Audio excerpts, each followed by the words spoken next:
성경은 우리에게 하나님의 일하심을 보여주고 있죠. 우리가 어떤 존재인가를 보여주고 있으며, 그리고 하나님이 우리 속에서 어떻게 구원하고 계신가를 보여주고 있어요. 역사의 그릇을 사용하고 때로는 환상이라는 것들, 묵시세계의 것들을 보여주셔서 오늘 우리의 모습을 보여주고 있다라고 보실 수 있어야 성경이 내 모습을 비춰주는 거울이구나 라고 볼 수가 있는 거죠. 그래서 성경은 때로는 그 부분에서 해석이 되지 않을 때 또 다른 부분을 통해서 그 부분을 더 정확하게 보여주기도 해요. 자, 주님께서는 이제 우리들에게 이렇게 말씀하시죠. 나를 따라오려거든 자기 십자가를 지고 나를 좇을 것이니라. 하나님의 생명이 그들 속에 들어가면 그들은 이제 깨달아 알죠. 내 속에 옛사람이라는 것이 존재하는구나. 이 옛사람, 여호수아서를 우리가 읽으면서 보는 건 뭐예요? 여리고성처럼 단단해서 부서지지 않는 이 자아, 나 중심의 세계관, 나 중심의 그 판단. 그래서 아주 우스운 소리가 있잖아요. 내가 하면 로맨스고 다른 사람이 하면 불륜이고 이런 잣대. 아주 나쁜 거죠, 그죠?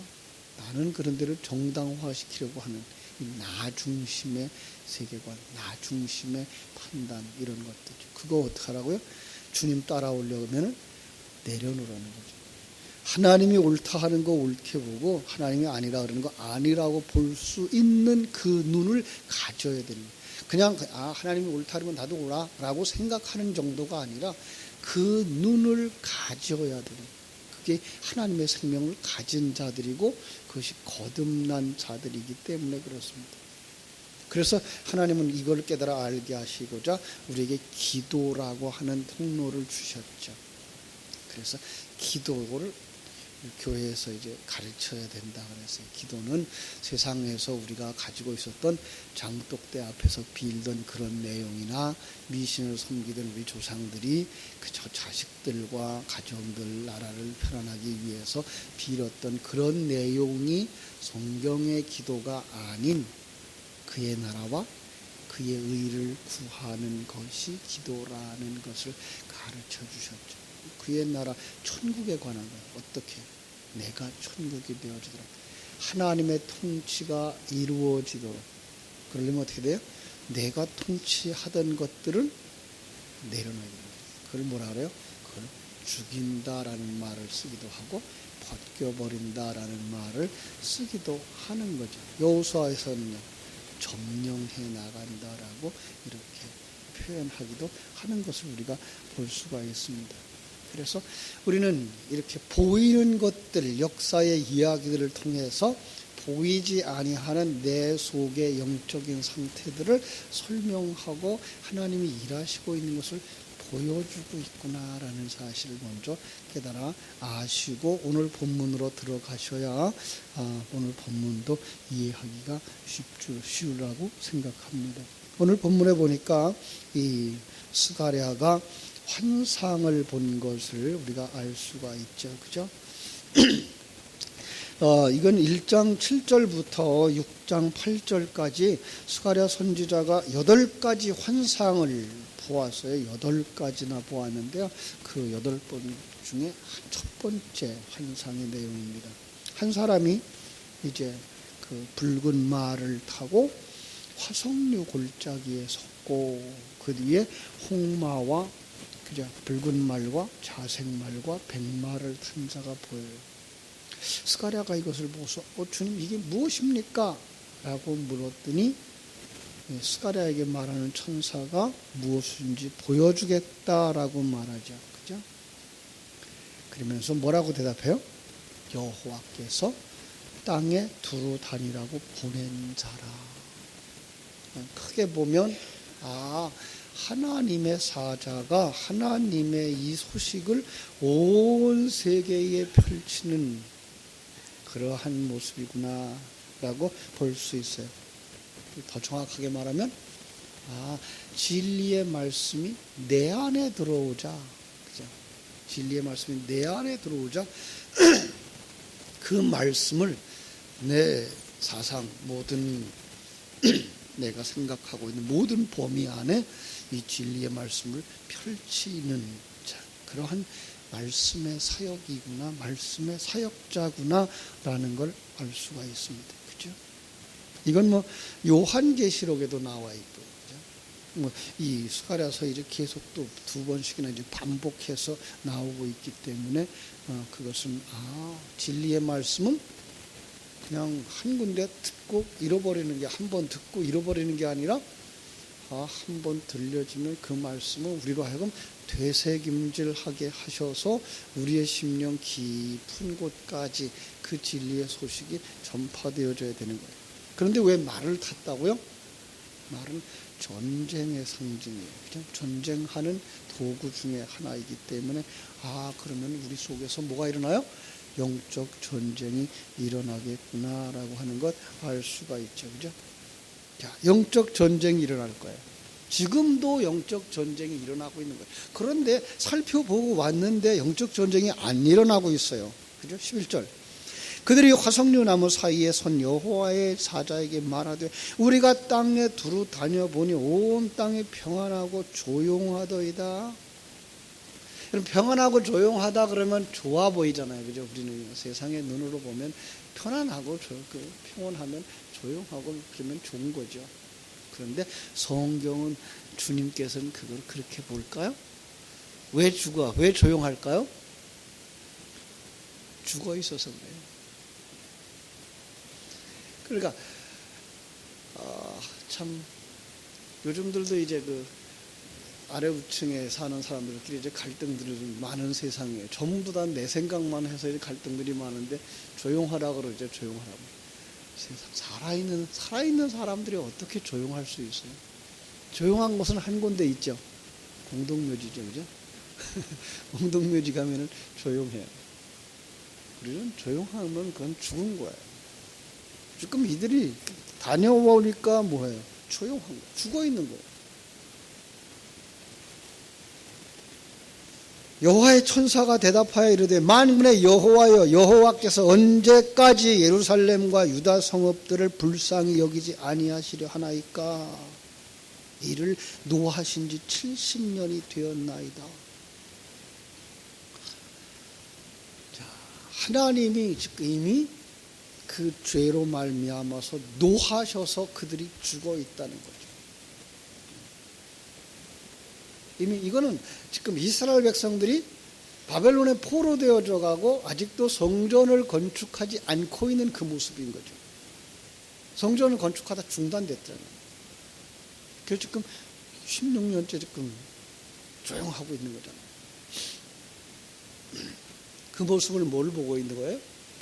그들이 세상에 빠져서 자기 집을 짓느라고, 신전을 짓느라고, 하나님의 그 말씀에 의한 갈등들이 없는 거예요. 하나님의 말씀에 의한 전쟁들이 없는 거예요.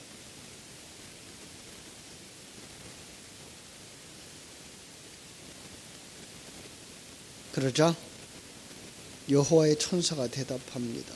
만군의 여호와여 여호와께서 언제까지 예루살렘과 유다 성읍들을 불쌍히 여기지 아니하시려나이까?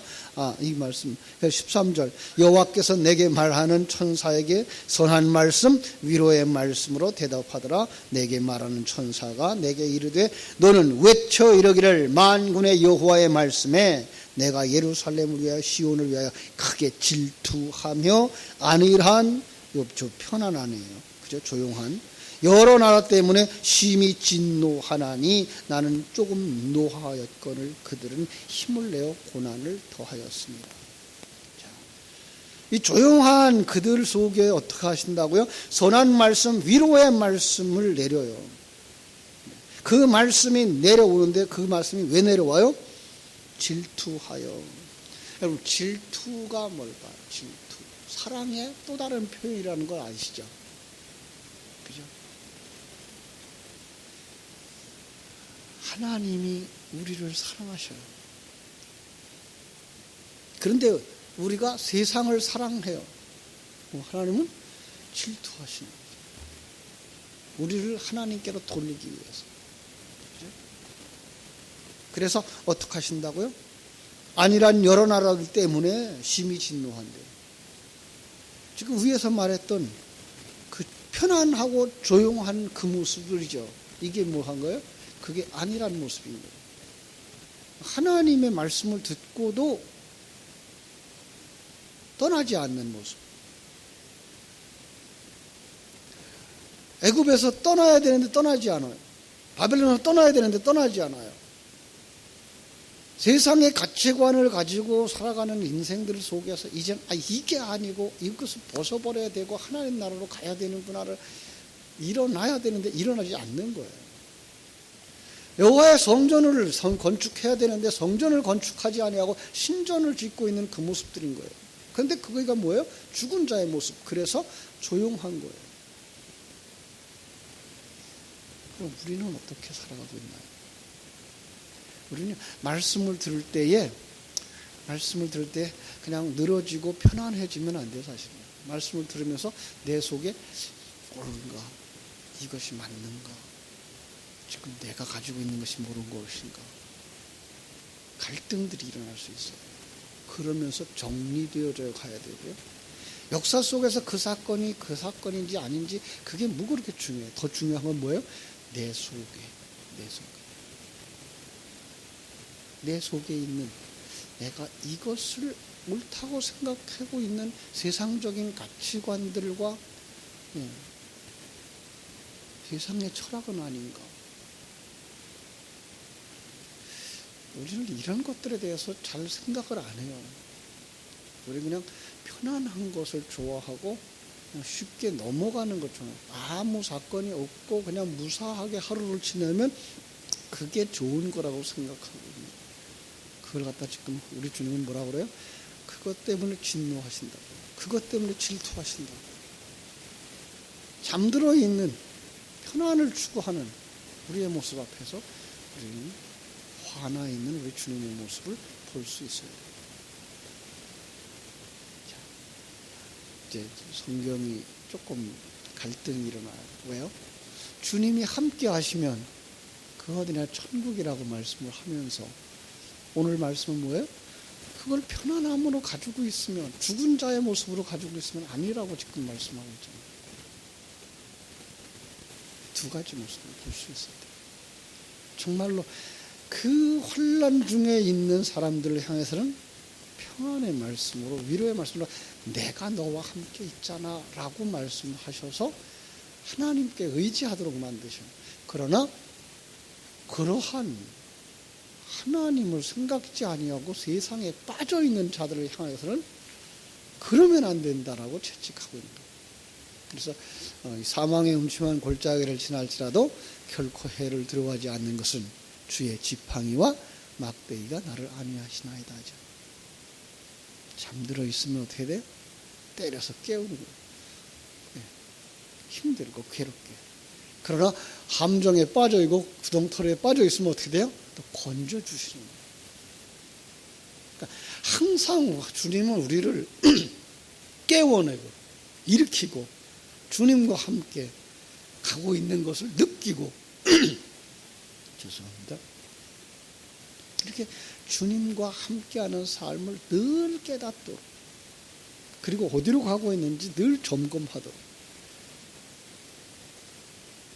그래서 때로는 갈등들이 일어나고 풍랑이 일어나고 어려움 앞에 서게 되는 것을 우리가 알 수가 있습니다. 그렇습니다. 자,